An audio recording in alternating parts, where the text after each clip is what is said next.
येवला तालुक्यातील अंदरसूल येथे एक धक्कादायक घटना घडली असून धावत्या मोटरसायकलला अचानक भीषण आग लागल्याने चालक गंभीर जखमी झाला आहे. सायगाव रोड परिसरात घडलेल्या या घटनेमुळे काही काळ नागरिकांमध्ये घबराटीचे वातावरण निर्माण झाले होते.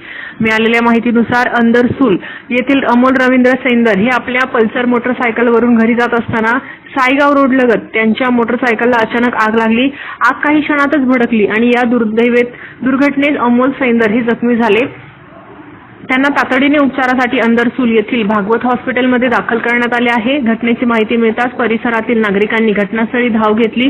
राहुल एंटाईट, सुनील एंटाईट, भाऊसाहेब केरे, गणेश केरे, निखिल सैंदर, समाधान सैंदर, भगवान एंटाईट आणि संदीप केरे यांनी तत्परता दाखवत तळ्यातून पाईप टाकून आगीवर नियंत्रण मिळवण्याचा प्रयत्न केला. नागरिकांच्या अथक प्रयत्नांमुळे मोटरसायकलची आग अखेर विझवण्यात यश आले. या घटनेत मोटरसायकलचे मोठे नुकसान झाले असून आगीचे नेमके कारण काय अद्यापही स्पष्ट झालेले नाही. नागरिकांच्या प्रसंगावधानामुळे मोठी दुर्घटना टळल्याची भावना परिसरातून व्यक्त होत आहे. स्टार न्यूजसाठी मोहसिन पठाण, नाशिक.